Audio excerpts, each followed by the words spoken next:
Hi అండి, నేను మీ Shravani. Welcome to my kitchen. ఈరోజు రెసిపీ వచ్చేసి రవ్వ దోశ అండి. మీకు ఎప్పుడైనా ఎక్కువ టైం లేనప్పుడు గోధుమ రవ్వతో ఉప్మా కాకుండా అదే గోధుమ రవ్వతో దోశలు వేసి చూడండి. చాలా క్రిస్పీగా టేస్టీగా ఉంటుంది. చాలా త్వరగా ఈజీగా అయిపోయే రవ్వ దోశలు ఎలా చేయాలో చూద్దాం. ముందుగా ఒక వెడల్పు ఎక్కువగా ఉన్న గిన్నెలోకి 1/2 కప్పు పెరుగు, 1 స్పూన్ సాల్ట్ వేసి బాగా కలిపి అందులో 1 కప్పు గోధుమ రవ్వ, 1 కప్పు బియ్యం పిండి, కొంచెం కరివేపాకు తురుము, 1 స్పూన్ జీలకర్ర, మిరియాల పొడిని వేసి తరువాత 4-5 కప్పుల నీళ్లు వేసి ఉండలు లేకుండా బాగా కలుపుకోవాలి.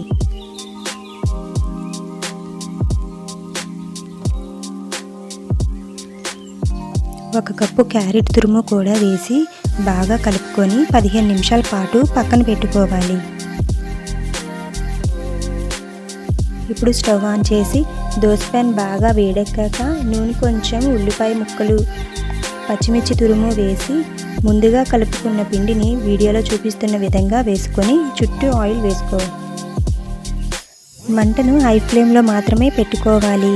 ఈ దోశ వేగిన తరువాత 2 వైపులా కాల్చుకొని ప్లేట్లోకి తీసుకోండి.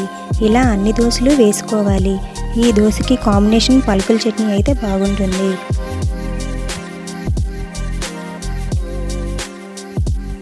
ఇప్పుడు స్టవ్ మీద మరో ప్యాన్ పెట్టుకొని 1 స్పూన్ నూనె వేసి 4-5 పచ్చిమిర్చి, కొంచెం వేపిన పప్పు, కొంచెం పలుకులు వేసి వేగిన తర్వాత చల్లార్చి మిక్సీ జార్లోకి వేసి తగినంత నీరు వేసుకొని గ్రైండ్ చేసుకొని పక్కన పెట్టుకొని పోపు కోసం పోపు గిన్నెలో 1 స్పూన్ నూనె వేసి వెల్లుల్లి, పోపు దినుసులు, ఎండుమిర్చి, కరివేపాకు వేసి బాగా తిప్పుకోవాలి.